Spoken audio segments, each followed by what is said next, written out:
The salt wind came off the horn in tatters, threading through the stalls of the Parama market like fingers searching open pockets. Elias Venturi moved through the crowd with his head down and his cloak drawn close. A man of perhaps 30 years whose angular face and scholar's hands suggested a life spent over parchment rather than barricades. His hair was dark, unwashed, plastered to his brow by the damp air, and his eyes, a winter grey, swept constantly across the faces around him, cataloguing threats with the weary precision of someone who had learned that safety was a temporary condition. The market was dying. Even now, with the morning sun struggling through a canopy of smoke from the Turkish bombardments, the stalls offered only thin pickings. A boy hawked dried fish at 3 times the price it would have commanded a month ago. An old woman sold candles rendered from tallow so rank that even the gulls refused to scavenge near her table. The air tasted of ash and brine and the faint, sweet rot of a city running out of time. They say the Sultan will give the order by week's end. A fishmonger muttered to his neighbour, his voice carrying across the narrow lane. 200,000 men at the walls, and us with 7,000 to hold them. His companion crossed himself. God help us! Elias paused at a spice stall, pretending to examine a jar of shriveled saffron while he listened. The rumours had been growing darker for days, each one a stone added to the weight pressing on his chest. He was not a soldier. He had never been a soldier. He was a cartographer's son who had crossed the Mediterranean in search of answers, and now he found himself trapped in a city that would soon be a graveyard.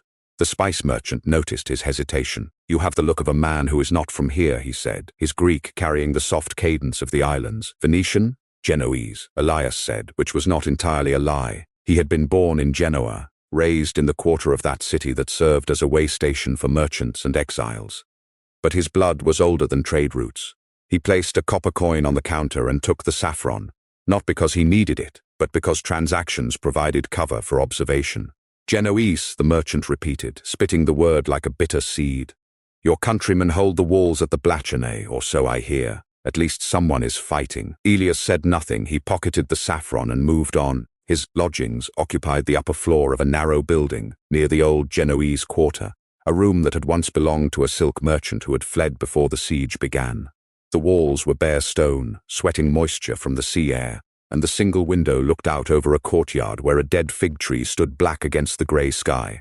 The furniture was sparse, a pallet, a table, a stool, and the sea chest. The chest was the reason Elias had stayed in this room, despite the landlord's exorbitant demands for silver. It had belonged to his father, Lorenzo Venturi, and it had arrived in Constantinople 6 months before Lorenzo himself had vanished. The porters who delivered it said only that it came from a ship out of Alexandria, and that the fee had been paid in advance.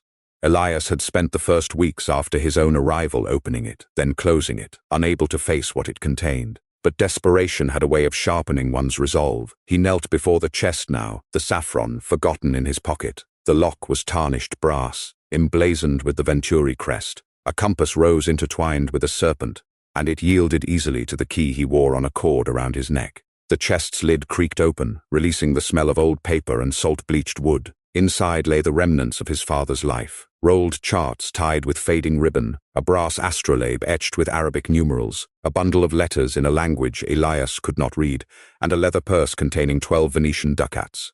He had counted them before, always hoping there would be more. Breed money, passage money, the currency of escape from a city that would soon be overrun. He transferred the ducats to his belt pouch, then began removing the charts, laying them on the floorboards one by one. They were beautiful things. Lorenzo Venturi had been a cartographer of rare skill, his lines precise, his illuminations delicate. Some showed the coasts of the Levant, others traced the Silk Roads east into the lands of the Khan. One, worn and much folded, depicted the Sea of Azov in such detail that Elias could see the tiny annotations his father had made about currents and harbours. And then his knuckles struck the hollow place. He froze. His fingers probed the floor of the chest again, tapping against the wood. The sound was unmistakable, a dead space beneath the panel, where no dead space should be. He drew his eating knife and worked the blade into the seam along the bottom edge. The wood resisted, then gave with a splintering sound, revealing a compartment shallow enough to have been invisible from the outside. Inside lay a single sheet of vellum, folded into a square no larger than his palm. Elias lifted it out. The vellum was old, older than the other charts. The edges brittle and darkened, and when he unfolded it, the map spread across his hands like a spider's web, intricate and strange. Constantinople was rendered in miniature, its walls and gates drawn with India ink that had faded to sepia, its churches marked by tiny gilded crosses. But it was what lay beneath the streets that seized his attention, a network of lines in red ochre, radiating from the Blackenay district like veins from a heart. Along each line symbols had been drawn: a crescent moon, a serpent devouring its tail, a key with 3 teeth, an eye without an eyelid, placed at intersections, as if marking waypoints on some invisible journey. In the corner of the map, in his father's unmistakable angular script, were 3 words: sub specie aeternitatis. Under the aspect of eternity, Elias' breath caught. He had seen those words before, embroidered on a cushion in his father's study in Genoa, spoken in murmured conversations with visitors who came after dark. They were not merely a motto, they were a sign, a cipher. He studied the map for a long time, the saffron merchant's words echoing in his memory. Your countrymen hold the walls at the Blackenay. His father had never mentioned the Blackenay district. But the map showed it as the nexus, the point from which all the hidden lines radiated. The crescent moon, the serpent, the key, the eye, subtles that appeared nowhere else in Lorenzo Venturi's work, yet were rendered with the same meticulous care. What had his father been hiding? And why would he conceal a map of Constantinople inside a chest that had been shipped from Alexandria to a city he had never reached alive? The alley behind the lodgings was a narrow cut of shadow between 2 leaning buildings, paved with cracked stones and slick with something Elias preferred not to identify. He had taken the map, the ducats, and his knife, leaving the rest of the chest's contents scattered on the floor. His plan, such as it was to reach the Blackenay district before nightfall, to find whatever the map pointed to before the city's final collapse rendered it inaccessible. He did not get 20 paces before the shadow detached itself from the wall. Marco Spinola was a man built like a siege engine, broad-shouldered, thick-necked, with hands that could crush a throat or gentle a horse with equal facility. His face was weathered by sea and sun, the skin pitted around the nose, the eyes a hard brown that reflected no light. He wore merchant's wool, well cut but not ostentatious, and a leather jerkin that had seen decades of wear. A small silver crucifix hung against his chest, catching the thin light. Elias, he said, and the name was a blade drawn slowly across whetstone. I have been looking for you. Elias stopped. He did not reach for his knife. Marco Spinola had been his father's partner in the cartography trade, a man who brokered maps between the courts of Europe and the sultanates of the East. More recently, he had become something else, an obstacle, a threat, a presence that lingered at the edges of Elias's search like a predator marking its territory.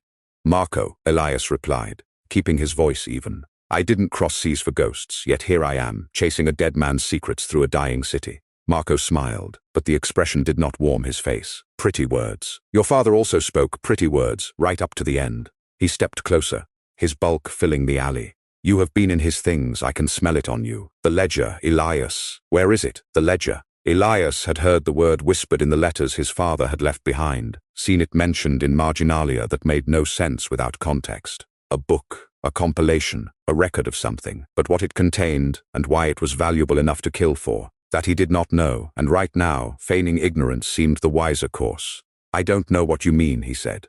Marco's hand moved faster than a man his size should be able to, seizing Elias by the front of his cloak and slamming him against the damp wall. The impact jarred Elias's teeth, and the map tucked inside his tunic crinkled against his ribs. He prayed Marco did not hear it. Profit has no loyalty, boy. Marco hissed, his face inches from Elias's own. Your father learned that too late. Do not make the same mistake. He released his grip but did not step back. The ledger. It is mine by right of our partnership. Your father's maps were his, but the compilation. The truths he collected, those we built together. Where is it? Elias met his eyes. He never gave it to me. He never gave me anything but questions. If you think I have it, you are as much a fool as he was to trust you. For a long moment Marco studied him, weighing the words. Then he laughed, a dry rasp that echoed off the alley walls. You are more like him than you know, he said. Both of you chasing secrets that will burn you before you understand them. He stepped back, his shadow receding. Keep your ignorance then, but know this. The city will fall within the week. When it does, the Turks will not distinguish between the guilty and the innocent. You will need allies to escape. Consider carefully whether you can afford to keep secrets from those who might help you. He turned and walked away, his footsteps fading into the maze of streets beyond the alley. Elias remained motionless, his heart hammering until the sound was gone. Only then did he let out the breath he had been holding and reach inside his tunic to touch the folded map. It was real, it was still there. A promise of a journey, as his father might have said, and perhaps the record of a curse. Either way, it was the only trail he had left to follow. By the time he reached the broader avenue that led north toward the Blackenay, the sun was sinking behind the Theodosian walls, painting the sky in bruised purples and reds.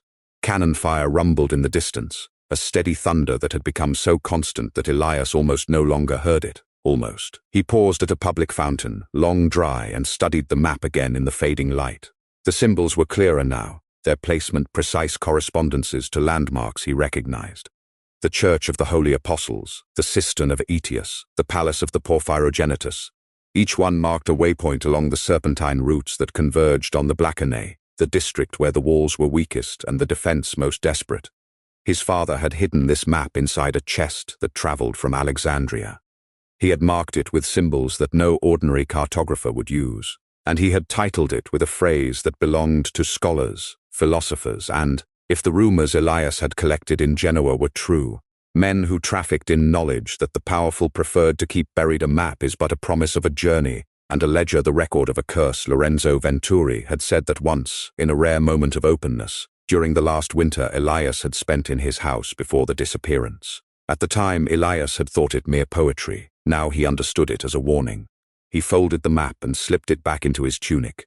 The Blackenay was 2 miles north, and the streets between here and there were dangerous after dark, patrolled by desperate militia, prowled by scavengers, and shadowed by the constant threat of bombardment. But if the map led to the ledger, and the ledger held the answers Marco Spinola was willing to kill for, then Elias could not afford to wait. He began walking.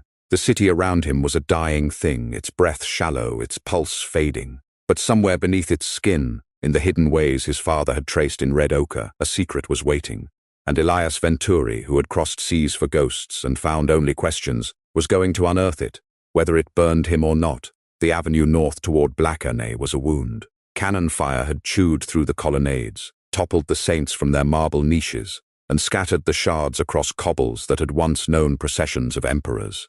Now those stones bore only refugees, families pushing handcarts heaped with icons and bedding, old women clutching bundled infants, a barefoot monk who muttered prayers to a virgin whose face had been worn smooth by thumb and time. No one met Elias Venturi's eyes. They had all learned not to look. He kept one hand pressed against his tunic, where the vellum fold of his father's map lay warm against his ribs.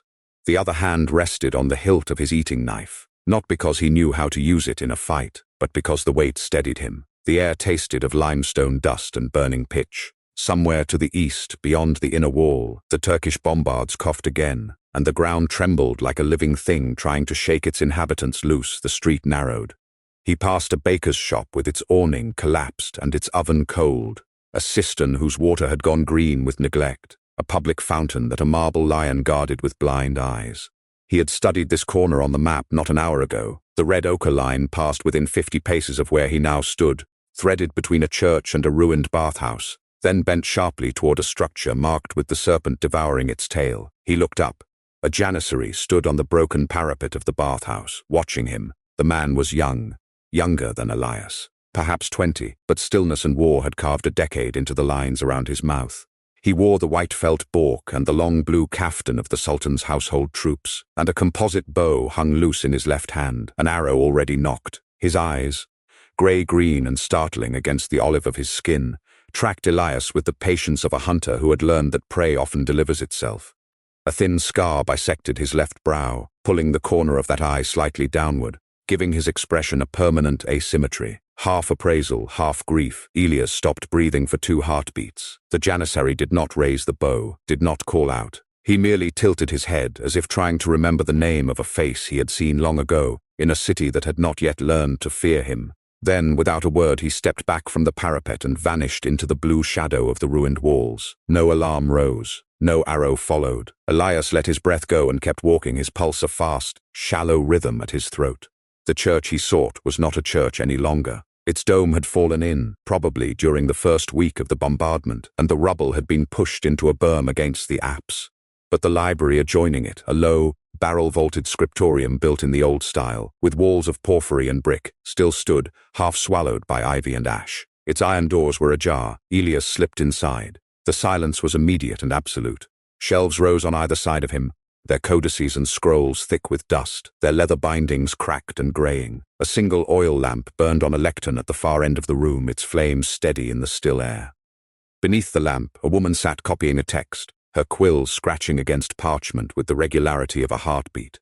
She had not heard him enter. He took 2 steps forward, and the woman's hand froze. In one fluid motion, she rose from her stool, retrieved an object from beneath the lectern, and leveled it at his chest. It was a crossbow, small, light, built for one-handed use, a hunter's weapon. The bolt was already slotted. Her finger rested on the trigger bar. "Who sent you?" Her voice was low, unshaken, and carried an accent that was Byzantine by way of the Aegean Islands. Theodora's voice, though he did not yet know her name. "The Genoese merchants? The Venetian factor? Tell me now, and I may let you leave before I loose this." Elias raised both hands slowly. The crossbow's quarrel was pointed directly at his heart. "No one sent me," he said. "I followed a map." The woman's eyes narrowed. She was sharp and angular, a face built of intelligent bones, with dark hair pulled back from her brow and pinned into a severe coil at the nape of her neck. A scholar's robe hung loose over her frame, belted with a cord from which dangled several keys, and a small leather case for writing implements. Her eyes, hazel-rimmed with darker flecks, held the exhaustion of someone who had not slept through a night in weeks. She looked to be in her late 20s, near Elias's own age, though grief had pressed a harder signature onto her features than simple time. "A map," she repeated. "In a city that has burned every library but this one? Show me." He reached slowly into his tunic and withdrew the vellum sheet. The woman stepped closer, keeping the crossbow trained on him, and glanced at the surface. Her expression shifted, surprise first, then recognition, then something that looked almost like fear. "This is Lorenzo Venturi's hand." She looked up at him, searching his face. "Who are you?" "His son." The crossbow did not lower, but her finger relaxed on the trigger bar. "Elias," she said, and it was not a question. "Your father spoke of you. He said you had his eyes, but none of his patience. You knew him. My father knew him better." She set the crossbow down on the lectern, keeping it within reach, and gestured for him to approach. "I am Theodora Kalergis. My father, Basileos, was a scholar of ancient geography and military logistics, a dangerous combination in a city that has been selling its own defenses for a decade. He and Lorenzo worked together for 3 years before your father disappeared." Elias moved into the lamplight. Theodora's face was thinner than he had first thought, shadowed beneath the cheekbones. The scriptorium smelled of old paper and lamp oil, and faintly, of crushed rosemary. "My father's chest arrived 6 months before he vanished," Elias said. "Inside it I found this map hidden in a false compartment. It led me here. I don't know what it leads to." Theodora looked down at the map, tracing one of the red ochre lines with a finger that trembled only slightly. "It leads to the ledger," she said. "Your father and mine compiled it together over the course of 2 years. It documents every arms shipment that the Genoese merchants in Galata sold to the Ottoman army, while they smiled across the Horn and swore allegiance to the emperor. Every bribe paid to captains who then failed to patrol the straits. Every powder cask delivered short weight. Every transaction that ensured a city would fall so that a dozen merchant houses could keep their trade routes open after the conquest." Elias felt the words land like stones dropped into still water. "Marco Spinola," he said. "He came for me before I reached Blackernay. He demanded the ledger. He said he had a claim to it." Theodora's jaw tightened. Marco Spinola was the broker. He didn't draw the maps. He sold the silence. Your father and mine collected the proof, and when Marco learned how much they had gathered, he tried to take it. My father died of a fever 6 months ago that came on too fast to be natural. Your father vanished 3 days after attending the funeral." She turned the map over, examining the back, then the symbols along the front. "This is not simply a map," she said. "It's a cipher. The symbols at these nodes, the crescent moon, the Ouroboros, the 3-toothed key, the lidless eye, they correspond to locations. But the red lines are not roads. They are instructions, directions for how to think about what you are seeing. You've studied it." "For 3 months, alone in this tomb of books, while the city collapsed around me." Her voice caught, then steadied. "I believe there is a key, not a metaphorical one, a physical object, something small enough to fit in a palm, that when overlaid or aligned with the map reveals the true sequence. My father mentioned it once, a few weeks before he died. He called it Cleidion, the little key. But I never found it among his belongings." Elias studied the map again, the 4 symbols glaring up at him from the vellum. "What if he didn't keep it?" he said slowly. "What if he gave it to someone he trusted, or hid it in a place no one would think to search?" Theodora's eyes widened.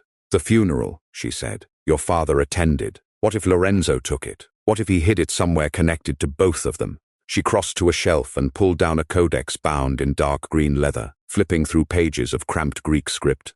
My father kept extensive marginalia. There's a passage here that always seemed irrelevant, a note about the Palaiologos library in the imperial palace, and a folio reference that doesn't match any book in this collection. I assumed it was a cataloguing error. But if the key is a folio, a false one, a container, it might still be there. The palace is sealed. The emperor has withdrawn to Hagia Sophia. The guards are at the walls. Then we will find another way in. Theodora looked up from the codex and her gaze was fierce and unblinking. The map brought you to me for a reason, Elias Venturi. The proof your father and mine died to preserve is buried somewhere in this city, and Marco Spinola is not the only one hunting for it. If the Turks take Constantinople before we find the ledger, every Genoese merchant who betrayed the city will burn the evidence and walk away rich. But if we find it first, we can ensure. The scriptorium's iron doors groaned. Voices carried through the gap. Male speaking Genoese dialect with the accent of the docks. One of them laughed, and the sound was ugly and without humor. Spread out. Spinola said the Greek woman keeps her books here. The Venturi boy was heading this way. Find him, find the map, and break anything else. Theodora's hand closed around Elias's wrist. She put a finger to her lips, then pulled him toward the rear of the scriptorium, where a wall hanging of the Theotokos covered a section of the stonework. She thrust the hanging aside and pressed her palm against a brick that looked no different from any other. A section of wall swung inward on silent hinges, revealing a passage so dark it seemed to drink the lamplight. The monastery that stood here before the library had escape routes, she breathed. The monks used them during the Latin occupation. This one runs beneath the street and comes out near the cistern of Aetius. Elias grabbed the codex from the lectern, then hesitated. He looked at Theodora, at the crossbow she now slung over her shoulder, at the passage gaping black before them. "Do you trust me?" he asked. Theodora's mouth curved into something that was not quite a smile. "Your father didn't just draw maps, Elias. He wove truths that men would kill to bury. If you are half the man he was, I will trust you with my life." Behind them, a table overturned, and someone swore in the Genoese quarter slang. Theodora stepped into the dark, and Elias followed, pulling the hidden door shut behind them, just as the first heavy boots crossed the threshold of the scriptorium. Darkness, absolute and cold, wrapped around them. Theodora's hand found his in the black, guiding him forward along a tunnel that sloped downward through remembered stone. Somewhere above, the library was being turned apart by men who would not find what they sought. Somewhere ahead, a city bled out its final hours while two scholars' children stumbled through its buried veins, clutching between them a map that promised a journey neither of them had asked to take. The passage sloped downward through ancient masonry, the walls weeping moisture that glistened in the thin light of Theodora's lamp. A small clay vessel with a wick floating in oil, which she had plucked from a niche before sealing the hidden door behind them. Elias followed her in silence, the dark green codex tucked against his ribs beneath his tunic, its leather still carrying the faint scent of crushed rosemary from the scriptorium above. His boots slipped twice on the worn steps, and each time Theodora's hand shot back, steadying him with a grip stronger than her slender frame suggested. The air thickened as they descended, growing cool and damp, until the passage leveled out and the lamp's flame caught the edge of water, a vast still surface stretching away into darkness, interrupted by rows of marble columns that rose from the black mirror like a forest of drowned stone. The cistern of Aetius had given way to something far older, a cavern of Byzantine engineering that swallowed sound and returned it as whispers. Elias counted the columns as they picked their way along a narrow ledge, 20, 30, more than he could see before the light failed. Fish moved beneath the surface, pale and eyeless, their passage marked by phosphorescent ripples that glowed faintly green. Theodora led him to a dry platform of fitted stone where the ledge widened, an island in the underground sea that might once have served the cistern's keepers. She set the lamp on the ground and sank down against a column, her crossbow across her knees. In the phosphorescent gloom, her face was drawn, the hazel eyes rimmed with darker flecks that seemed to swallow the lamplight rather than reflect it. She looked older than she had in the scriptorium, the weight of 6 months of solitary grief settling into the lines around her mouth. "Your father knew," she said, her voice low but carrying across the water's stillness. "He knew what Marco was doing before anyone else. That's why they compiled the ledger. Not as a record of commerce, but as a record of betrayal." Elias crouched opposite her, his back against another column. The marble was cold even through his tunic. "Tell me all of it." She closed her eyes briefly. For 2 years my father and Lorenzo tracked shipments from Genoese warehouses, arms sold to the Sultan's agents, powder deliveries that weighed short, captains paid to look the other way while Ottoman sappers mapped the walls. They documented everything: names, dates, sums, the signatures that condemned men like Marco Spinola. When my father realized the scale of it, he wanted to take the ledger to the imperial authorities. But Lorenzo refused. Why? The word came out sharper than Elias intended. Because the authorities were compromised. Half the city's defenders were Genoese mercenaries, men whose captains appeared in the very pages of that ledger. If Lorenzo had brought it forward, the garrison would have torn itself apart before the Turks ever breached the walls. Your father believed the ledger would cause more death if revealed than if hidden, so he hid it, and my father agreed. She opened her eyes, fixing them on Elias. They buried the truth to preserve the city's last chance, and for that they became targets. Elias stared at the dark water. His father's voice echoed in memory. A map is but a promise of a journey, and a ledger the record of a curse. He had thought it metaphorical. Now the curse had teeth. He was a coward, he said quietly, testing the words. If he had proof of treachery and did nothing. He did something, Theodora cut in. He ensured the evidence survived. The ledger still exists, Elias. It's hidden somewhere in this city, and the map you carry is the path to it. If Lorenzo had been a coward, he would have burned it and fled. Instead, he stayed, and Marco silenced him for it. You don't know that he's dead. I know Marco Spinola. Theodora's voice hardened. When my father died, 6 months ago, a fever that seized him in the night. A physician who found no cause. Marco came to the funeral. He offered condolences with that silver crucifix pressed to his lips, and then he began asking about Lorenzo's papers. He searched the scriptorium the next day, while I was still in mourning.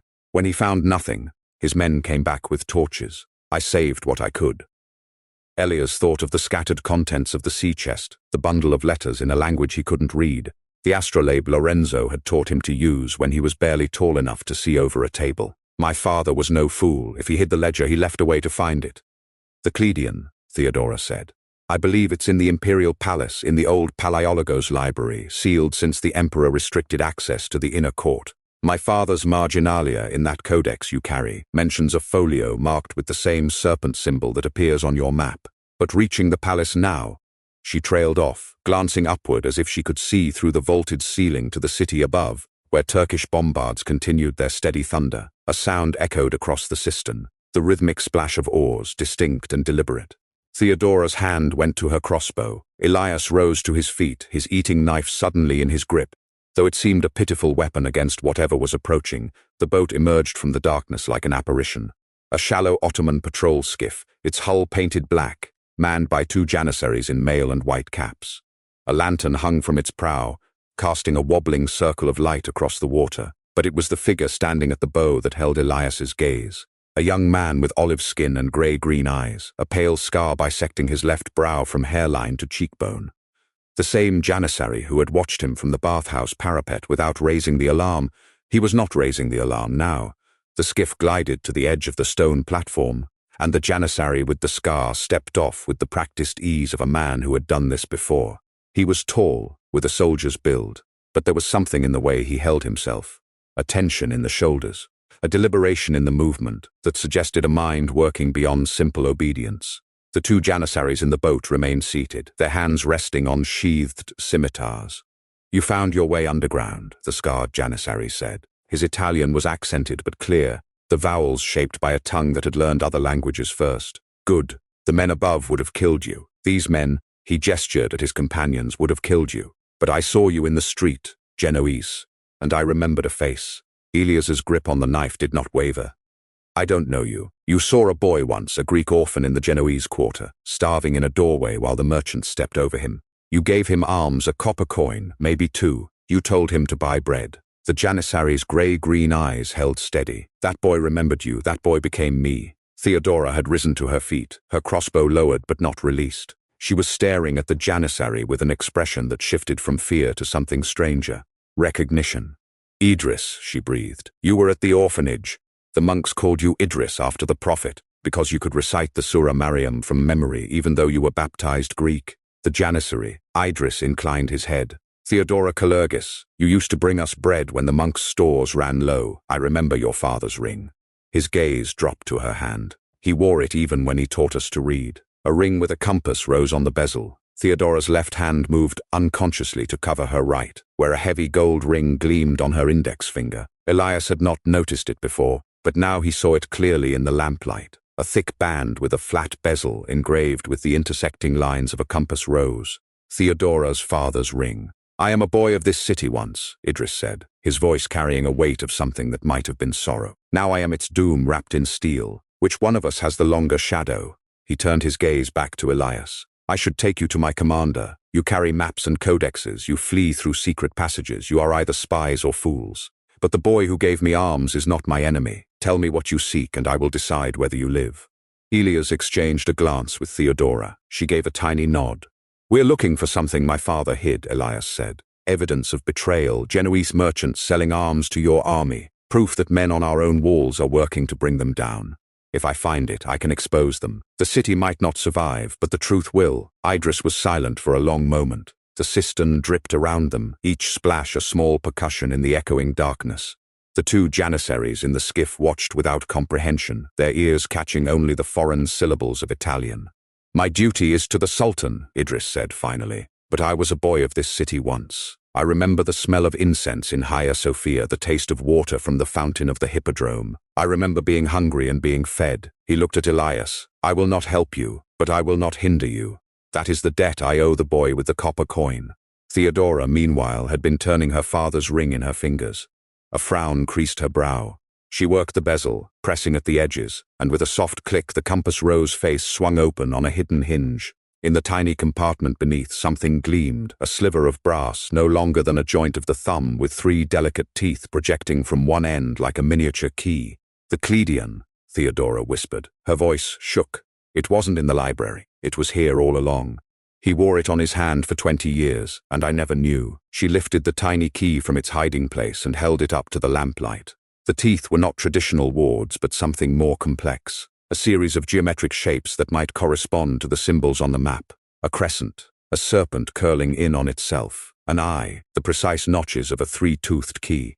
When she laid it against the folded vellum that Elias drew from his tunic, the key's pattern aligned with the red ochre lines at one of the waypoints, and the alignment revealed a new set of markings that had been invisible before, written in Lorenzo's precise script along the route that led not to the palace, but to a different location entirely. "Saint Mary of the Mongols," Elias read aloud, his winter-grey eyes tracing the revealed letters. "The crypt, subspecie aeternitatis." Idris had been watching this with the stillness of a predator. Now he moved not toward them, but toward the skiff's lantern, which he extinguished with a sharp pinch of his fingers. In the sudden darkness, his voice came from close by. "Go now. There is a stair at the northern end of this cistern. It leads to the street near the Church of the Mongols. If you hurry, you will reach it before dawn." "Why?" Elias asked. "Why? Let us go." The darkness made the answer seem to come from everywhere at once. "Because I was a boy of this city once. Because the men who sold arms to my army would sell us all if it profited them.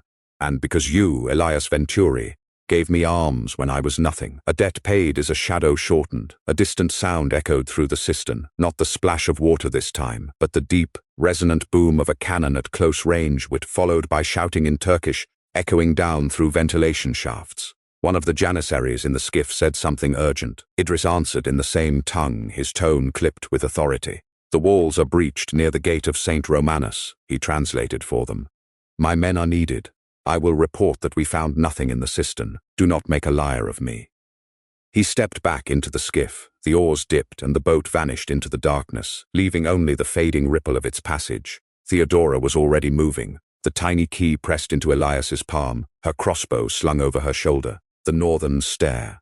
Quickly, Elias folded the map with trembling hands, the Cleidion tucked into his belt pouch alongside the 12 Venetian ducats. The saffron jar clinked against the coins, a small absurd sound in the echoing vastness. As he followed Theodora into the darkness, the distant thunder of Ottoman guns rolled through the city above them like the heartbeat of a dying beast. And somewhere in the shadows of the cistern, the pale fish swam on. Indifferent to the ruin of empires, the northern stair was a spine of worn stone rising through the cistern's eastern wall, each step slick with centuries of condensation. Elias went first, one hand braced against the damp masonry, the other clutching the vellum map now folded against his palm. Theodora followed close, her crossbow bumping softly against her shoulder blade with each step. The darkness behind them was absolute. Idris and his skiff long vanished into the labyrinth of columns. But ahead, a faint smear of orange light bled down the stairwell, not the clean white of moonlight, but something angrier, smokier. "Fire," Theodora said, her voice tight. "The quarter near the walls is burning."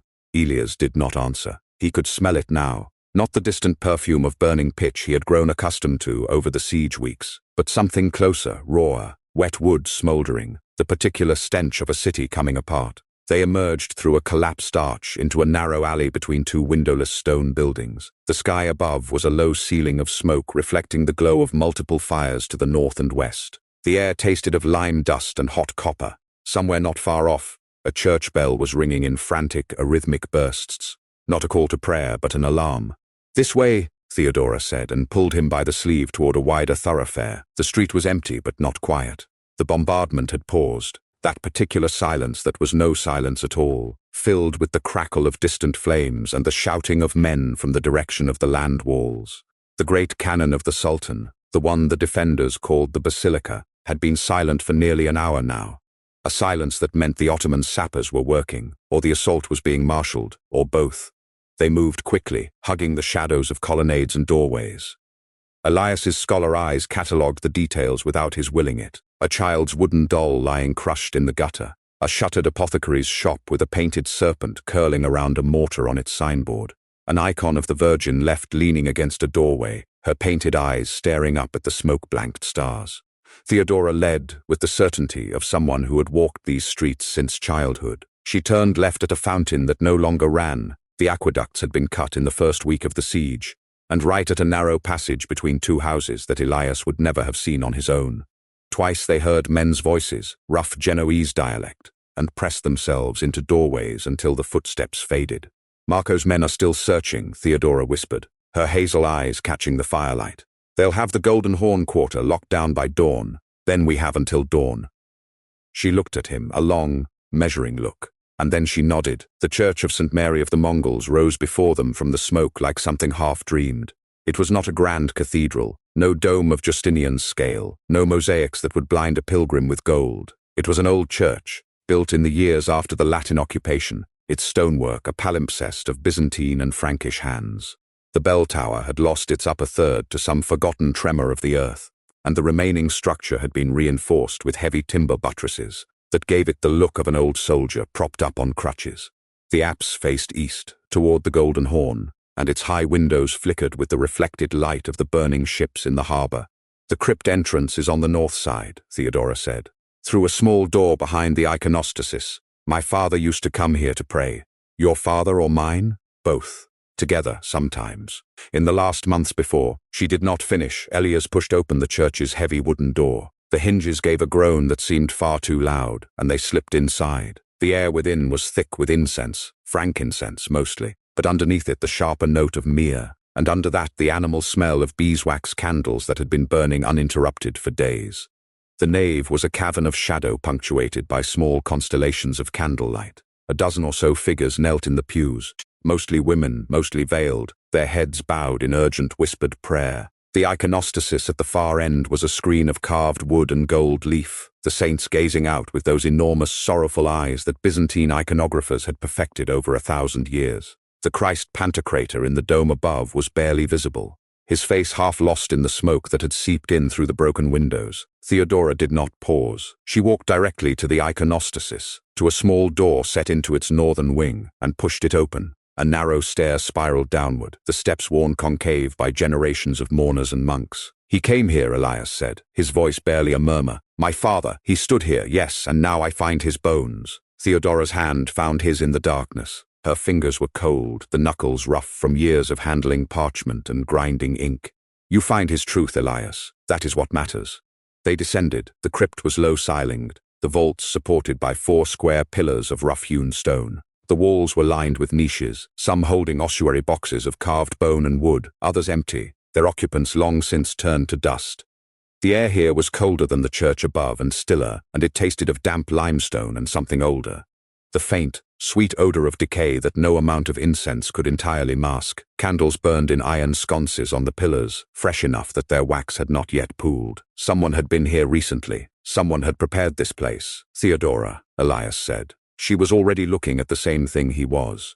A stone bier in the center of the crypt, and on it, a human skeleton arranged with care, the arms folded across the chest, the skull turned slightly to the left, as if the dead man had been caught in a moment of conversation. Beside the skeleton, on a small wooden lectern that had been dragged down from the church above, lay a codex bound in black leather, its spine cracked and its pages swollen with age and damp, and beside the codex, weighted down by a river stone, was a folded sheet of vellum covered in a script that Elias knew as well as his own heartbeat. Lorenzo Venturi's hand. Elias approached the bier slowly. The skeleton was almost entirely intact, the bones yellowed but not scattered. The dead man had been tall. The long femurs and the span of the ribcage told that much. A shred of dark wool still clung to the left shoulder, and around the right wrist was a leather cord with a small compass rose worked in tarnished silver, a miniature of the Venturi crest. "It's him," Elias heard himself say. Theodora stood at his shoulder. She did not speak. She only crossed herself, the orthodox way, right to left, and bowed her head. Elias reached for the vellum letter.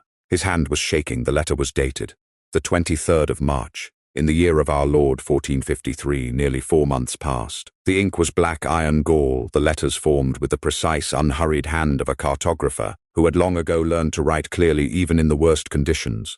"My son, if you read this, then I have failed to reach Venice, and you have succeeded where I could not. I am sorry for that burden. I am sorry for so much more." Elias read on, his winter-grey eyes tracking each word. "The ledger is here, beneath this stone, and in its pages you will find the truth of what Marco Spinola has done. I do not write this to damn him. I write it because he was my friend and because my own hands are not clean. I drew the maps that guided his ships. I charted the currents that carried Greek fire to the Sultan's engineers. For 3 years I told myself I was only a cartographer, only a maker of lines on vellum. But a map that leads to slaughter is not innocent. I knew, and I did nothing." Elias's vision blurred. He blinked, hard. Basileos knew too. He was the better man. He insisted we compile the ledger, document every transaction, every bribe, every barrel of powder short-weighted and sold to the Turk at triple the price. We worked for 2 years, in secret, while Marco grew rich and the Sultan's army grew strong. When we finished, I wanted to take the ledger to the Venetian bailo, to the Council of 10. Basileos argued against it. He said the city's defenders were half Genoese, that exposing the betrayal would shatter the defense and hand Constantinople to the Turk without a fight. He was right. I chose silence, and 6 months later, Basileos was dead of a fever that came on too fast, and I knew Marco had poisoned him. I knew, and still I did nothing. "I didn't cross seas for ghosts," Elias whispered, the words torn from him. "Yet here I am, chasing a dead man's secrets through a dying city." Theodora placed her hand on his back. "Read the rest." He did. 3 days after we buried Basileos, I took the ledger and fled. I meant to reach Venice, to lay it before the Senate, to accept whatever punishment they saw fit for my part in the conspiracy. But Marco's men tracked me to the harbor.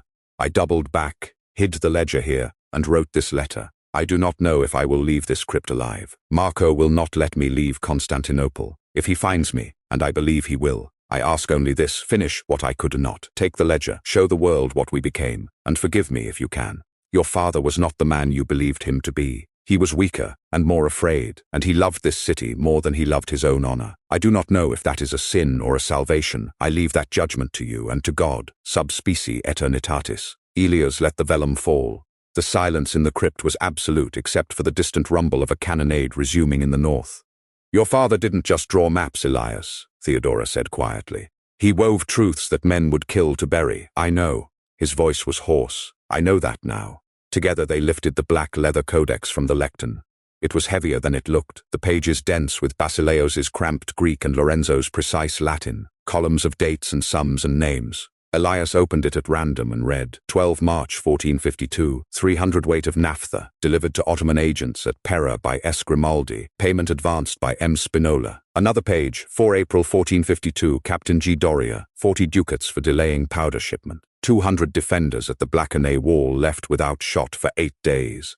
Page after page, shipment after shipment. Marco's name appeared again and again, working through intermediaries, layering transactions like a cartographer layering topography. A map of betrayal rendered in ink and coin. "He sold the city," Theodora said, "piece by piece for 3 years. And my father helped him. He helped him, and then he tried to stop him. That matters." Elias closed the ledger. He looked at his father's bones, at the leather cord around the yellowed wrist, at the skull that seemed almost to be watching him with its hollow, patient eyes. "I don't know if it matters enough." A sound from the stair. They both froze. Footsteps. heavy, booted, more than one set. The ring of a sword clearing its scabbard. Elias. Marco Spinola's voice echoed down the stone stairwell, thick and pleased. "I've been looking for you, boy."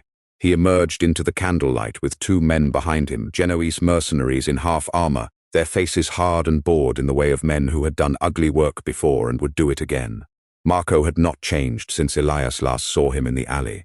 Broad as a galley's beam, thick-necked, his weathered skin pitted around the nose, his hard brown eyes catching the candlelight like two wet stones. The small silver crucifix still hung against his chest, glinting against the dark wool of his doublet. And then beside him, Theodora raised her crossbow. "Stop," she said. "Not one more step." Marco smiled. It was not a pleasant expression. "Theodora Kalergis, I should have known you'd be with him. Just like your father, always where you're not wanted."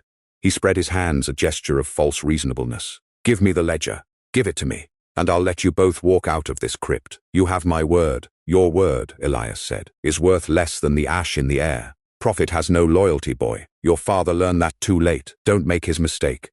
The two mercenaries stepped forward, their blades catching the candlelight. Theodora's crossbow tracked one of them, but there were two, and Marco, and she had only one bolt, and then the world split open. The sound came first, not the distant thump of a cannonade, but an immediate, ripping shriek, a sound so loud that Elias felt it in his teeth, in the hollow of his chest. The crypt shuddered, the candles guttered, and then the apse above them, the ancient stone vault that had held for 200 years, gave way. Masonry fell, not in a slow, dignified collapse, but in a roaring cascade of cut stone and mortar dust and splintered timber, the ceiling above the bier cracking open like the shell of an egg. A slab of marble the size of a horse pitched downward, and one of the mercenaries vanished beneath it without even time to scream. The other staggered backward, his sword clattering, and a second fall of rubble caught him across the skull. He dropped. Marco lunged forward, not toward Elias, but toward the ledger. His thick fingers closed on the black leather, and he was pulling it toward him even as the crypt continued to come apart. A rain of smaller stones struck his shoulders, his upraised arms. He did not let go. "Give it up," Theodora shouted over the roar. "No." Marco's voice was raw. His eyes, those hard brown stones, were fixed on Elias. "You think this matters? You think anyone will care? The city is already dead, boy. The Sultan is at the walls. By tomorrow there won't be a Constantinople left to save. All this ledger does is ruin the men who tried to survive it." "It does more than that," Elias said. "It tells the truth."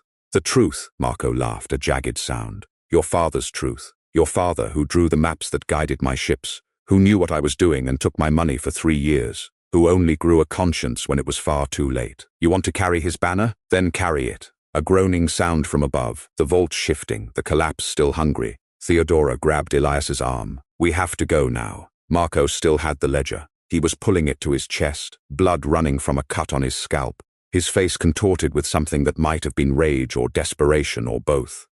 He took a step toward them, and the pillar behind him, one of the 4 square pillars that had held up the crypt for 2 centuries, buckled.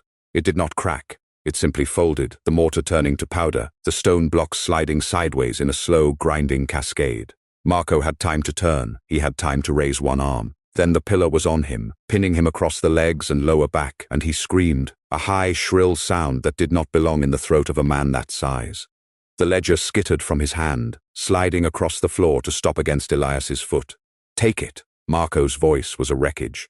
Blood bubbled at the corner of his mouth. "Take it and go. You'll die in the streets before sunrise. The Turk will gut you, or my men will, or the fire will. It doesn't matter. You've already lost."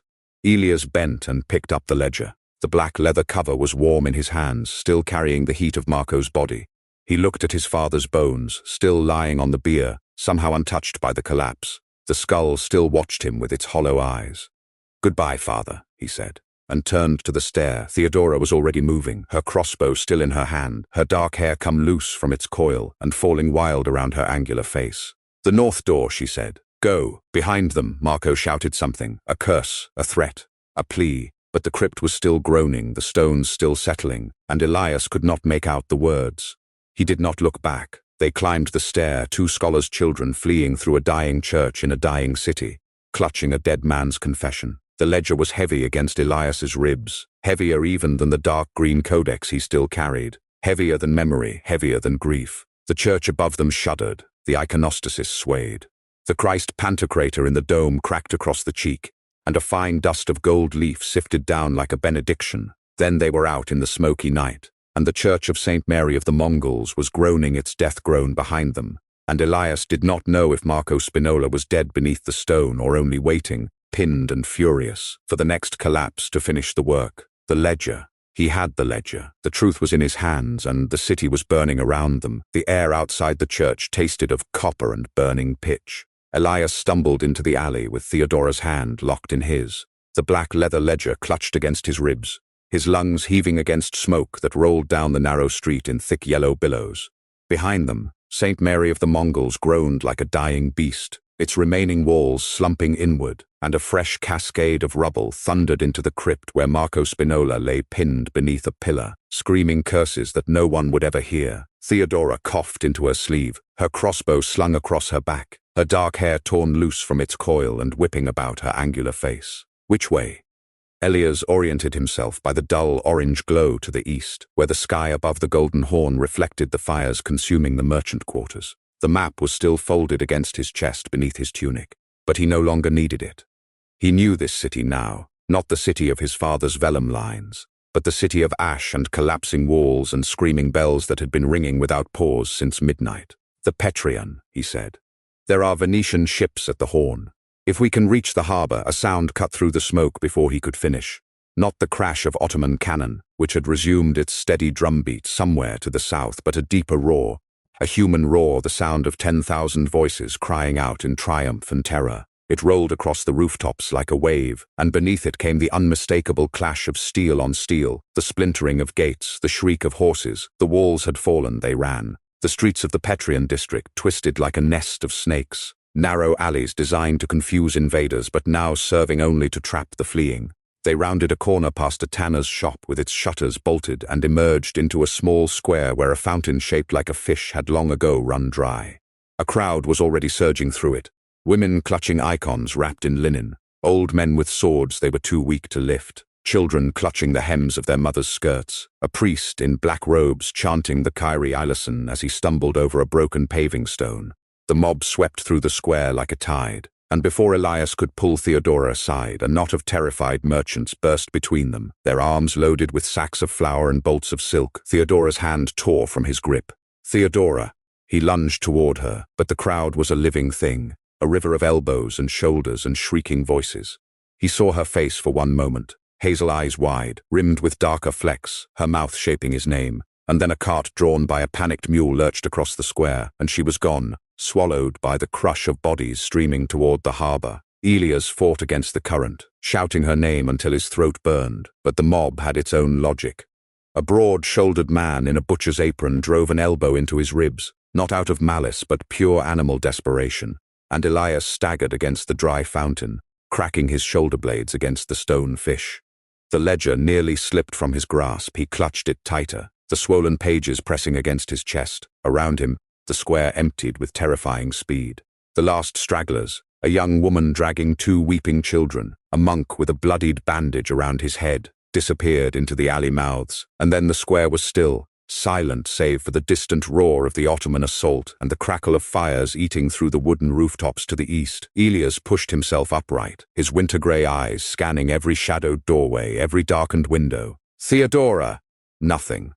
Only the fountain's dry basin and the smoking sky. He was still calling her name when the janissaries found him.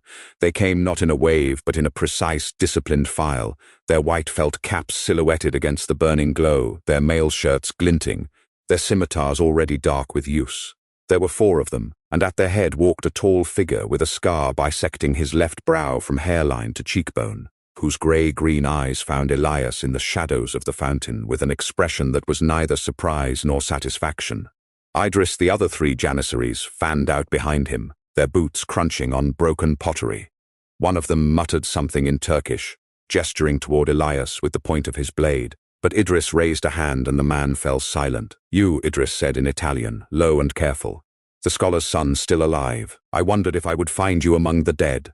Elias straightened, still clutching the ledger, his scholar's hands trembling from exhaustion. "I'm looking for Theodora." The crowd were separate. The Greek girl with the crossbow. It was not a question. Idris's scarred face betrayed nothing, but his eyes moved to the ledger, and something shifted in his expression, not greed exactly, but recognition. "You found it then?" The book your father died for. Marco is dead, Elias said. Crushed in the crypt. The ledger is mine. Nothing in this city is yours anymore, Elias Venturi. Idris took a step closer, and the firelight caught the silver inlay on his scimitar's hilt. The walls are breached at St. Romanus and the Lycus Valley. The emperor has thrown off his imperial regalia and died in the breach like a common soldier. The great churches are being stripped of their treasures. By dawn, Constantinople will belong to the Sultan, and everything in it, including that book, belongs to him. Elias's grip tightened on the ledger. Then you'll have to take it from me. Idris studied him for a long moment. Behind him, the other janissaries shifted impatiently, their hands on their weapons, but Idris did not draw his blade. Instead, he spoke again, quieter now, so that only Elias could hear. I have been ordered to secure the Petrian harbor and search for documents of value. When I saw you in the square, I told my men you were a Genoese merchant I recognized from the customs rolls. He paused. I did not tell them what you carry. Why? Because I remember being hungry and being fed. The words were clipped, almost reluctant. And because you are not the only man in this city who knows what is written in that ledger. There are names in your father's book. Ottoman names, Beylik officials who took Genoese silver, captains who purchased their commissions with bribes from your merchants. If that ledger reaches the Sultan's divan, those men will face the executioner's silk cord. If it disappears, they will continue to profit from this war. Elias understood then. The ledger was not merely evidence of Genoese betrayal, it was a weapon that cut in both directions, East and West, Christian and Muslim alike. Marco had wanted it destroyed to protect his own skin. Idris's superiors wanted it for a different reason entirely. You want to destroy it too, Elias said. I want to offer you a trade. Idris took another step forward, and now he was close enough that Elias could smell the smoke in his clothing, the sweat on his skin. Give me the ledger. In return, I will escort you and Theodora to the harbor. There is a Venetian galley at the Petrian docks, the last one. Its captain is taking on refugees for a price. I will pay that price and see you both safely aboard. You can sail for Italy before dawn. Elias thought of his father's skeleton on the stone bier, the silver compass rose pendant glinting on its leather cord. He thought of the confessional letter, its ink still sharp after all these months.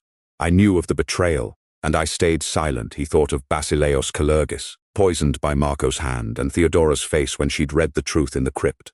Your father didn't just draw maps, Elias. He wove truths that men would kill to bury. Profit has no loyalty, boy. Your father learned that too late. He had crossed a sea to find a dead man's secrets, and now a janissary with a scarred face was offering him life in exchange for silence. The same silence his father had chosen, the silence that had killed Basileos and doomed a city. No, Elias said. Idris's eyes narrowed, not in anger, but in something closer to curiosity. You would die for a book, I would live for the truth in it. Elias's voice was raw but steady. My father spent 3 years compiling this ledger. He knew it would cost him everything, his name, his freedom, his life, but he did it anyway, because someone had to. If I hand it to you now, if I let you burn it or bury it in the Sultan's archives, then everything he suffered was for nothing. Basileos's death was for nothing. Marco's poison wins. He drew a breath that tasted of ash. Theodora's father died for this ledger. My father died for it. I will not dishonor both our fathers by trading it for a berth on a Venetian galley. The silence stretched between them, broken only by the distant thunder of cannon and the closer crackle of flames eating through a bakery 2 streets over. The other janissaries were growing restless, their Turkish muttering taking on an edge of suspicion, but Idris ignored them. His grey-green eyes held Elias's winter-grey ones, and for a moment neither man blinked. Then Idris laughed. A short, surprised sound, devoid of humor but full of something that might have been respect. I was a boy of this city once, he said. I remember the priests who preached that faith was stronger than steel. That truth was worth more than life. I stopped believing those things when I was taken from my mother's house and given a scimitar instead of a name. He sheathed his blade with a decisive click. But you believe them. You believe them so completely that you would let your Greek scholar die in the streets rather than betray a dead man's promise. I'm going to find her, Elias said. With or without your help. Idris turned to his men and spoke in rapid Turkish. Elias caught only fragments: Genoese merchant, harbor clearance, northern sector, but the tone was unmistakably authoritative. The other janissaries hesitated, their eyes flicking between Idris and Elias. But the scar-faced soldier barked a final command that brooked no argument, and they melted back into the smoke-filled alley, disappearing as silently as they had come.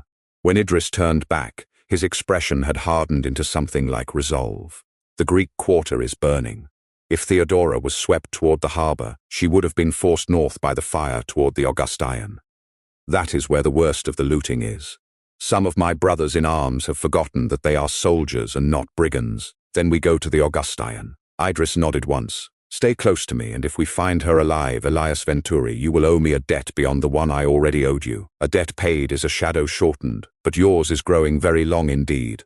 They moved through the dying city like ghosts. The streets between the Petrian and the Augustine were a labyrinth of smoke and shattered masonry. Bodies lay in doorways. Some uniformed defenders with their weapons still clutched in stiffening fingers. Others civilians who had been too slow or too stubborn to flee. The fires were everywhere now, painting the undersides of the clouds in shades of orange and crimson, and the air was so thick with ash that Elias had to pull his tunic up over his mouth and nose to breathe. Idris led the way with the easy confidence of a man who had spent years patrolling these streets. His scimitar was drawn now, but he used it sparingly. A warning gesture here, a shouted command in Turkish there, and the scattered soldiers they encountered gave way before him. Once, a knot of irregular Bashi bazooks emerged from a looted silversmith's shop, their arms laden with plunder, their eyes wild with the madness of conquest. Idris spoke to them in a voice like iron, and they scattered like rats before a torch. "Why are you doing this?" Elias asked as they crossed a narrow bridge over a canal that had turned black with soot and ash. "You could have taken the ledger. Your men would have backed you." "For the same reason I extinguished my lantern in the cistern," Idris said without turning. "I was a boy in the Genoese quarter, starving in the gutter, and a young man with winter-grey eyes stopped and gave me a copper coin and a piece of bread. He did not know me, he owed me nothing, but he fed me." He paused at the end of the bridge, scanning the square ahead. "I have killed many men since that day. I have burned villages and stormed walls and watched cities die, but I have never forgotten what it felt like to be fed by a stranger." They found the Augustine in chaos. The great square before Hagia Sophia had become a battlefield in microcosm, not a clash of armies, but a carnival of violence. Ottoman soldiers in mail and white caps mingled with irregulars in scavenged armor, dragging prisoners and plunder across the marble flagstones. A wagon loaded with church plate had overturned near the Million, the gilded vessels spilling across the cobbles like scattered treasure, and men were fighting over them with knives and teeth. The bronze horses of the hippodrome had already been torn from their pedestals. Elias could see their silhouettes being hauled toward a waiting cart by a team of sweating soldiers, and there, against the southern colonnade, pressed into a doorway with her crossbow raised and her dark hair wild about her angular face, was Theodora. 3 janissaries had cornered her. One was bleeding from a bolt wound in his shoulder. She had already fired, and the other 2 were advancing with the careful patience of men who knew their prey was cornered but still dangerous. Theodora's hazel eyes were fierce in the firelight. Her small crossbow held steady despite the trembling of her arms, but the weapon was empty now, and the soldiers knew it. "Theodora!" Elias shouted her name before he could stop himself. The janissaries turned. So did Theodora. Her eyes found his across the burning square, and even at that distance, even through the smoke and the chaos and the screaming of the dying city, he saw her expression shift from terror to something fierce and bright and utterly unbroken. Idris was already moving. He crossed the square in 12 long strides, his scimitar flashing in the firelight, and the wounded janissary went down before he could raise his blade. The second turned, shouting in Turkish, and Idris answered him in the same tongue, not with words of challenge, but with a tone of such cold command that the soldier hesitated. That hesitation cost him. Idris's blade took him across the wrist, sending his scimitar clattering to the marble, and a boot to the chest sent him sprawling. The third janissary raised his hands and backed away, his eyes wide with the recognition of authority. Idris spoke 3 short words, and the man fled. Theodora lowered her crossbow. Her hands were shaking now, not from fear, but from the exhaustion that came after fear had burned itself out. Elias, he reached her in 5 strides and pulled her against him, one arm wrapping around her shoulders while the other still clutched the ledger to his chest. She was solid and real and alive, her breath coming in ragged gasps against his collarbone, her fingers digging into the fabric of his smoke-stained tunic. "I thought I'd lost you," he said into her hair. "You did lose me." Her voice was muffled against his chest. "For approximately 1 eternity. Don't let it happen again." Behind them, Idris cleaned his blade on a fragment of torn silk that had once been a merchant's banner. "This reunion is touching, but the harbor will not wait. The Venetian galley casts off within the hour.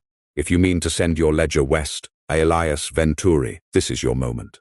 The Petrion harbor was a scene from a fresco of hell. The flames had not yet reached the waterfront, but they ringed it on three sides, a crescent of fire that reflected off the dark waters of the Golden Horn in ribbons of orange and gold.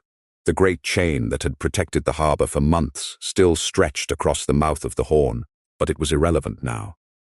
The Ottoman fleet had portaged ships over the hills, and the Christian vessels trapped inside were scrambling to escape before the noose tightened completely. One galley remained at the Petrion dock, a lean Venetian trader with a hull painted in faded blue and a name, Santa Lucia, carved above its stern lantern. Its captain was a wiry man in his 50s, with a face like old leather and eyes that had seen too many dying cities to be impressed by this one. His name, Elias learned, was Giovanni Malipiero, and he was loading his ship with refugees at 10 gold ducats per head. "I have 12 ducats and a jar of saffron," Elias told him, standing on the rain-slicked dock with Theodora at his side and Idris a silent shadow behind them. "But I'm not asking for passage for myself."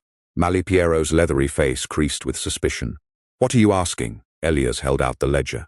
The black leather was scorched at the edges now, the pages swollen with damp and smoke, but the writing inside, Elias Kalergis's cramped Greek, Lorenzo Venturi's precise Latin, was still legible, still damning, still true. This book contains evidence of conspiracy between Genoese merchants and Ottoman officials. It details arms shipments, bribe payments, powder deliveries at short wait. It names names: Marco Spinola, half a dozen Galata captains, 3 Beylik officials. It is the only record of a betrayal that cost thousands of lives and will cost thousands more if it is buried here. He pressed the ledger into the captain's hands. "I need you to carry it to Rome. Deliver it to the papal curia, or to the Venetian Senate, or to anyone who will make its contents known. Can you do that?" Malipiero opened the ledger, scanned a few lines of Lorenzo's Latin, and his expression changed. He was Venetian, not Genoese, and the names in that book were not his allies but his rivals. The commercial implications alone would be worth more than 10 ducats. "This is dangerous cargo," he said. "The truth usually is." The captain closed the ledger and tucked it beneath his arm. "I'll take it, but the galley is overloaded. I can fit 2 more, no more than that. You and the woman, if you hurry." Elias glanced at Theodora. She was watching him with those hazel eyes, her crossbow slung across her back, her father's gold ring glinting on her finger, and he knew before she spoke what her answer would be. "No," she said. "Theodora, this is my city, Elias." Her voice was quiet but steady, the voice of a scholar who had spent years reading old texts in a scriptorium while the world fell apart outside. "I was born here, my father died here. Everything I have ever loved or believed or fought for is in these burning streets. If I sail away now, I will spend the rest of my life wondering what I might have done if I had stayed. The city is lost. The city is burning. That's not the same thing." She turned to face him fully, and there was something in her expression that reminded him of the moment in the crypt when she had raised her crossbow at Marco. Not defiance exactly, but a kind of fierce clarity. "There will be survivors, people who need food, shelter, medicine, people who need someone to bear witness to what happened here. The ledger will tell the world about the betrayal, but someone needs to tell them about the courage too. The monks who hid refugees in their cellars, the fishermen who ferried children across the Horn, the scholars who kept the libraries safe while the walls crumbled."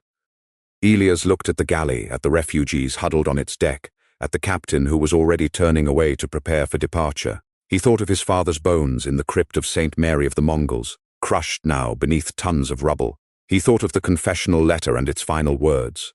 "I tried to flee, but I left it too late. Perhaps that is the only courage I have left, to admit that I was a coward. A map is but a promise of a journey," Lorenzo had written, and a ledger the record of a curse. Elias had spent months chasing a dead man's secrets through a dying city. He had found them, the secrets and the dead man both, and they had not brought him peace.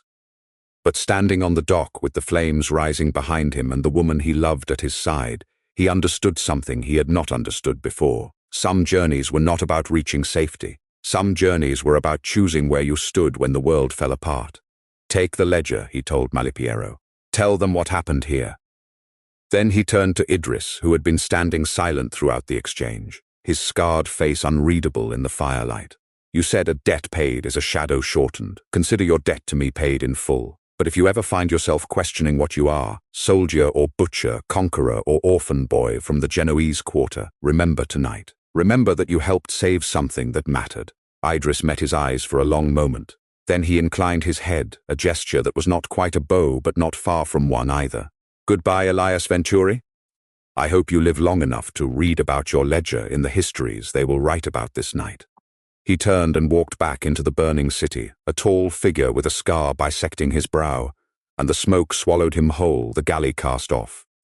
Elias and Theodora stood on the dock, watching its stern lantern dwindle across the waters of the Golden Horn, carrying the black leather codex and all the truth it contained toward the open sea and the west. When the light was finally lost among the shadows of the great chain, Theodora reached for his hand. "Are you certain?" she asked. Elias looked at the burning city behind them, the collapsing domes, the screaming bells, the streets where children were still hiding in cellars, and old women were still praying to icons blackened by smoke. He thought of the 12 Venetian ducats in his belt pouch and the saffron jar that had somehow survived everything. The cistern, the crypt, the mob, the fire, enough coin for food, enough spice to flavor a meal. Small things, but in a city that had lost everything, small things were a kind of wealth. "No," he said, "but I'm certain of you." She smiled, a tired, frightened, fiercely beautiful smile, and together they walked back from the harbor into the ruins of Constantinople, 2 scholars' children with empty hands, and a city of ashes to tend. The hospice had been a convent of the Sisters of St. Theodosia before the sack, its limestone walls whitewashed with lime and prayer. Now the roof above the eastern cloister sagged inward like a broken spine, and the smell of burnt wool and suppurating wounds hung in the corridors thicker than incense ever had. Elias worked by the light of a single oil lamp, its flame guttering in the draught from a shattered lancet window, while Theodora knelt beside a pallet 3 paces away, her hands steady as she wrapped a linen bandage around the shoulder of a Genoese boy who could not have been older than 14. They had not spoken of the night at the harbor. They had not needed to. 4 days of binding wounds and boiling rags and carrying the dead to the courtyard had done what words could not, had built between them a language of glances, of hands passing waterskins, of shoulders brushing in the narrow space between pallets. When Theodora's dark coil of hair came loose on the 2nd day, Elias had wordlessly gathered it back and tied it with a strip of clean linen, his scholar's fingers surprisingly deft, and she had not flinched.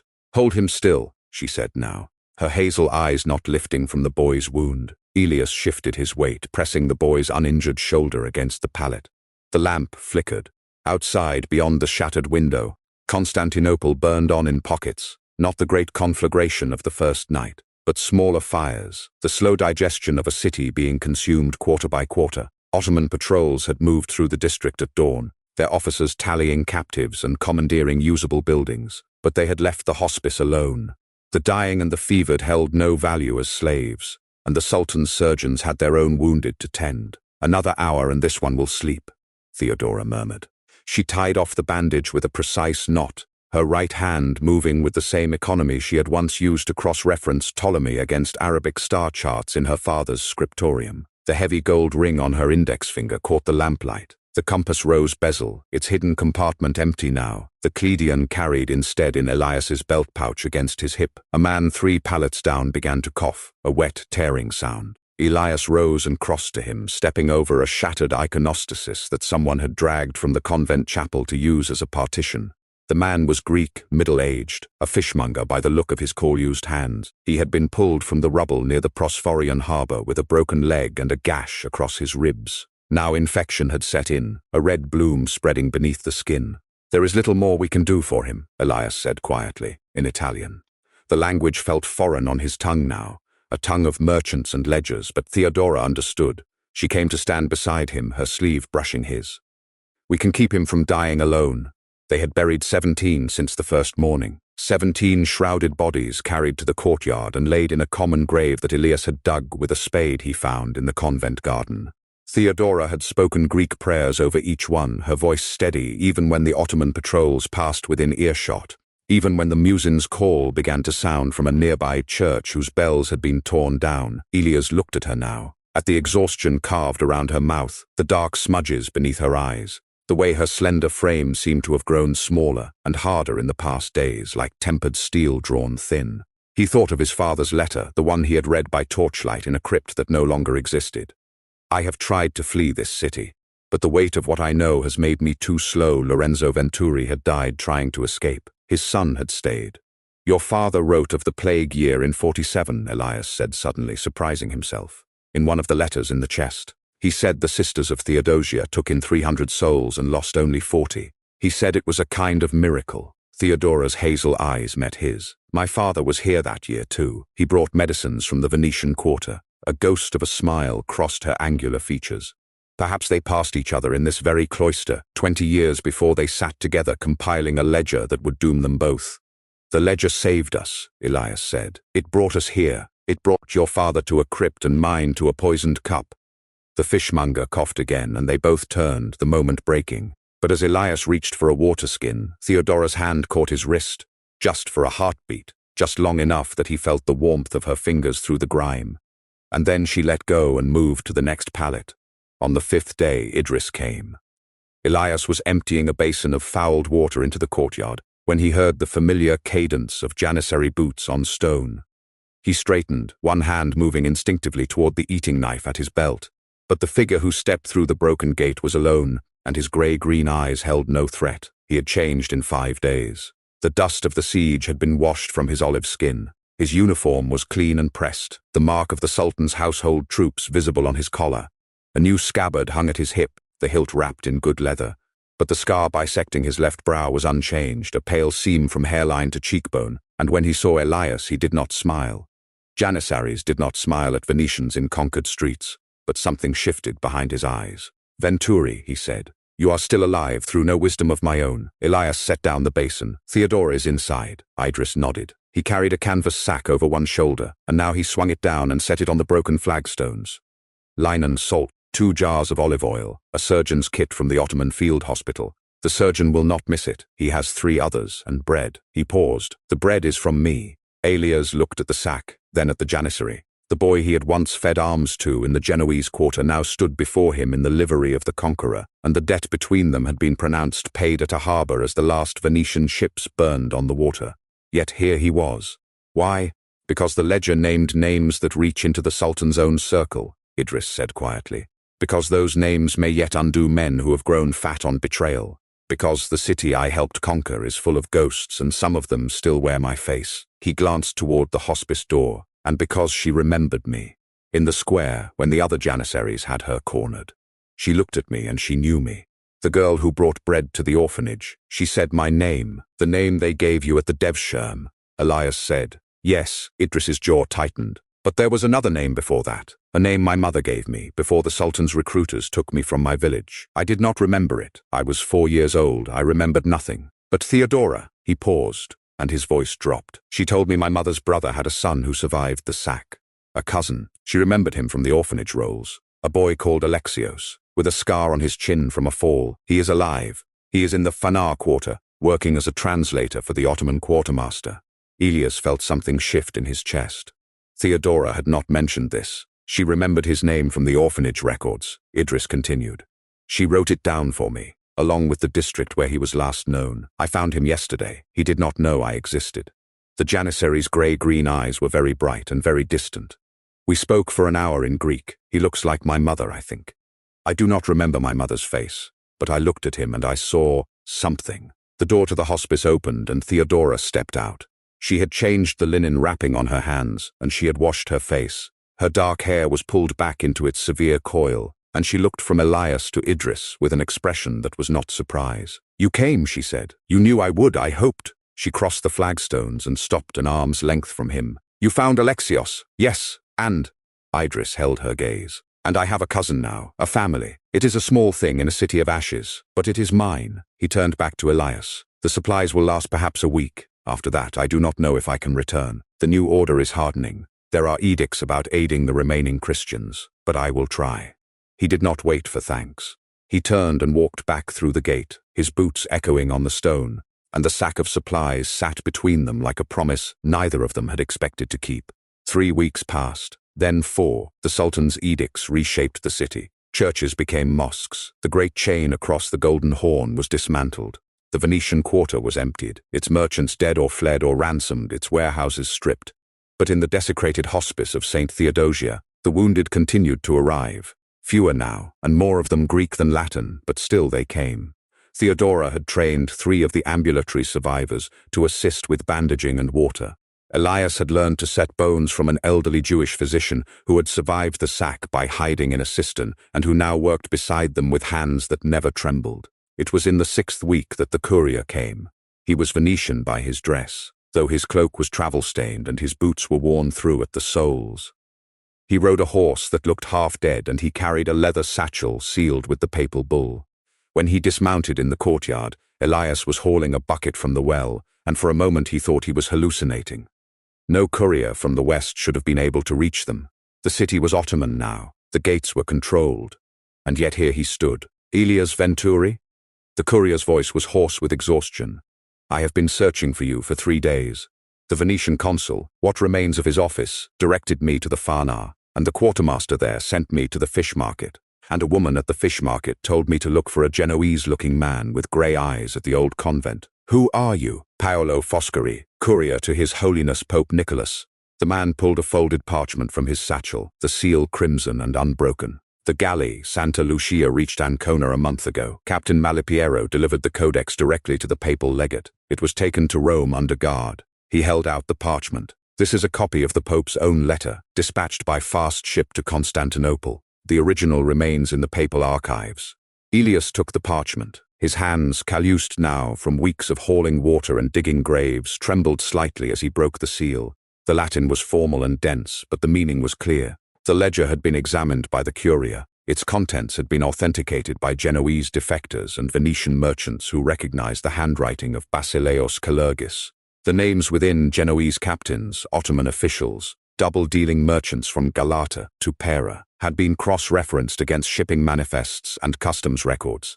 And in the third paragraph, the letter stated what Elias had not dared to hope: we do hereby recognize the cartographer Lorenzo Venturi, late of the Republic of Genoa, for his extraordinary courage in compiling and preserving the enclosed record at the cost of his own life. Though he was a man of commerce and not of arms, his service to Christendom and to the truth shall not go unremarked. His name is cleared of all imputations of treachery, and his memory is commended to the prayers of the faithful. Elias read the paragraph twice, 3 times. The words blurred and steadied. What is it? Theodora had come out of the hospice, her leather writing case still in her hand from updating the patient log. She saw the courier, saw the parchment, and stopped. The courier cleared him, Elias said. His voice sounded strange to his own ears, lighter, as if some weight he had been carrying since the crypt had been lifted without him noticing. They examined the ledger. They cleared my father's name. They called his service extraordinary. Theodora crossed to him and took the letter. Her hazel eyes moved swiftly down the text, her lips forming the Latin words. When she reached the 3rd paragraph, she made a small sound, not quite a laugh, not quite a sob, and pressed her hand to her mouth. My father is in there too, she said. 4th paragraph. Elias Kalergis, scholar of Constantinople, whose meticulous scholarship formed the foundation of the record, and whose murder was a crime against both God and the Republic. Her voice cracked on the word murder. The Pope himself has called it murder. Marco Spinola is named. The courier reached into his satchel again. There is more, signore. The Captain Malipiero insisted that the codex itself be returned to you once the courier had made their copies. He said, and I do not pretend to understand this, he said that a ledger is the record of a curse, and that the curse was yours to break. He drew out a package wrapped in oilcloth. Even before he unwrapped it, Elias knew what it was: the black leather binding, the cracked spine, the pages swollen by the damp of the crypt, and the salt air of the Mediterranean, the ledger, back in his hands. That evening they sat together among the fallen columns of the Church of the Holy Apostles. The great church had been desecrated on the first night of the sack, its altars overturned, its relics scattered, its mosaics pried from the walls by soldiers who did not know what they were destroying. The roof had collapsed in the eastern apse, and the marble columns that had once lined the nave now lay in broken segments, their capitals carved with eagles and saints half buried in rubble. But the western portico still stood, and from its steps you could see the dome of Hagia Sophia in the distance, its cross replaced now with a crescent. They had walked here from the hospice as the sun began to set, the ledger wrapped in oilcloth beneath Elias's arm. The streets had been quiet, quieter than they had been in weeks. The Sultan had issued a proclamation that morning. The city would be repopulated, Christians and Muslims alike, and those who had fled into hiding were invited to return. It was not mercy, it was pragmatism. A dead city produced no taxes, but it meant that for the first time since the sack, the patrols were not hunting. A map is but a promise of a journey, Elias murmured, looking out at the dome, and a ledger the record of a curse. Theodora sat beside him on a fallen capital, her skirts tucked around her knees, her father's ring catching the last light. Her crossbow lay unloaded on the step beside her. She had not needed to fire it since the night of the sack, but she still carried it everywhere. "Your father wrote that?" "In a letter to my mother. She showed it to me when I was 12. He turned the ledger over in his hands. I did not understand it then. I thought he meant that maps were beautiful and ledgers were dull. I did not understand that a map can lead you into danger, and a ledger can bind you to a truth you did not ask to carry. And yet you carried it. We carried it." He looked at her. The sunset had turned her dark hair to copper, and the exhaustion that had carved lines around her mouth seemed to have softened in the fading light. "You could have gone to Venice. Malipiero offered you passage. You could be safe in a city that still stands, with a bed that is not a pallet and food that is not army bread." "I could have," she said. "Why didn't you?" Theodora was silent for a long moment. A bird called from somewhere in the ruins, a nightjar, its song rising and falling like a question. When she spoke, her voice was quiet but steady. "The night my father died, I sat with him until the end.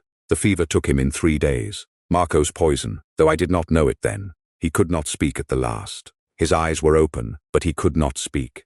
And I promised him, I do not know if he heard me. I promised him I would find out what he had been working on, what had consumed the last 3 years of his life, and I would finish it." She turned the ring on her finger. "I thought finishing it meant finding the ledger, but it did not. It meant bringing the truth to light. It meant staying in this broken city and tending its broken people and refusing to let the darkness win." She lifted her eyes to his, and Elias saw in them the same fierce light he had seen in the crypt when Marco Spinola had laughed and the ceiling had begun to fall and she had not run. "Your father wove truths that men would kill to bury," she said.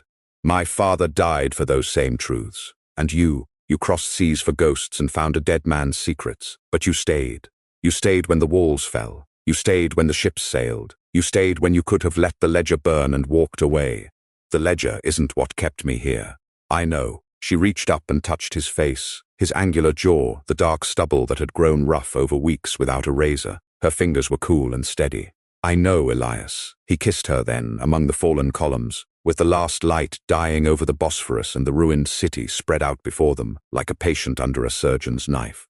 Her lips tasted of salt and dust, and her hand slid from his jaw to the back of his neck, and for a long moment there was nothing in the world but the two of them and the silence of the broken church. When they parted, her eyes were wet. "Whatever comes next," she said, "we face it together." "Yes," Elias said, "together." Dawn came grey and clean over the Galata shore. They had walked through the night, past the silent hulks of burned houses and the makeshift markets that had sprung up in the ruins, past Ottoman sentries who paid them no heed. 2 more Greek Christians in a city full of Greek Christians, not worth the trouble of stopping. The chain across the Golden Horn was gone now, and the water lay flat and silver, its surface unbroken save for the flight of a single cormorant skimming low toward the Asian shore. Elias carried the ledger under his arm. He had not let go of it since the courier had handed it back to him. At the water's edge, where the shingle sloped down to meet the Bosphorus, he stopped. Theodora stood beside him, her crossbow slung across her back, her writing case at her hip. She did not speak. She had known, from the moment he had picked up the ledger in the hospice courtyard, what he intended to do. "This is my father's curse," Elias said, looking down at the black leather codex. "These pages contain the names of men who betrayed their city, their faith, and their oaths. They contain the record of a conspiracy that armed an empire and doomed a civilization. They have caused at least 3 deaths that I know of, my father, your father, and Marco Spinola, who deserved his fate but was still a man. They have traveled through crypts and harbors and across a sea, and they have done their work." He knelt on the shingle and began to tear the pages from the binding, one by one. "But I will not let them do any more. The truth is known. The courier has it. The names will be pursued or buried as Rome sees fit. But this physical thing, this does not need to exist anymore." He tore the pages methodically, his scholar's hands working with the same precision they had once used to trace red ochre lines across a hidden map. When the binding was empty, he gathered the loose pages into a pile on the stones. Theodora produced a flint and steel from her writing case. She had thought to bring them, of course she had, and together they struck sparks until the edges of the vellum began to blacken and curl. The smoke rose pale against the morning sky. It smelled of old ink and older secrets, of salt and crypt damp, and the faint ghost of the cedar oil that Elias Kalergis had once used to preserve his manuscripts. It rose over the Bosphorus and caught the first light of the sun, and Elias watched it rise and thought of his father. Lorenzo Venturi had been tall. The skeleton in the crypt had told him that much. He had worn a silver compass rose on his wrist, a twin to the crest on the sea chest that was probably ash now in the ruins of the Genoese quarter. He had drawn maps that guided weapons to the hands of an enemy, and he had done it knowingly, and then he had spent the last months of his life compiling a record of his own complicity in the hope that the truth might outlive his shame. He had written a letter to his son confessing everything. He had died alone in the dark, his hand reaching toward a door that would not open. But his name had been cleared. The Pope himself had called his service extraordinary, and somewhere in the curious archives, copied in a scribe's careful hand, the record of his courage would survive. Elias watched the pages burn until there was nothing left but ash, and then he stood and brushed the grey dust from his hands. The chains of legacy fell away. The weight that had driven him from Genoa through the siege into the crypt and back out into the burning city, it was gone. Not forgotten, never forgotten, but no longer a burden he had to carry. Theodora slipped her hand into his. She did not say anything. She did not need to. The sun was fully up now, spilling gold across the water, and somewhere in the city behind them a muezzin was calling the faithful to prayer from a minaret that had once been a bell tower. The city would live, changed, scarred, remade in the image of its conquerors, but alive, and so would they. They stood together on the shore and watched the sunrise, two scholars' children in a city that had refused to die, their shadows stretching long behind them across the stones. The Bosphorus glittered. The smoke from the ledger had dissipated into the light, and ahead of them, uncertain but shared, lay the dawn.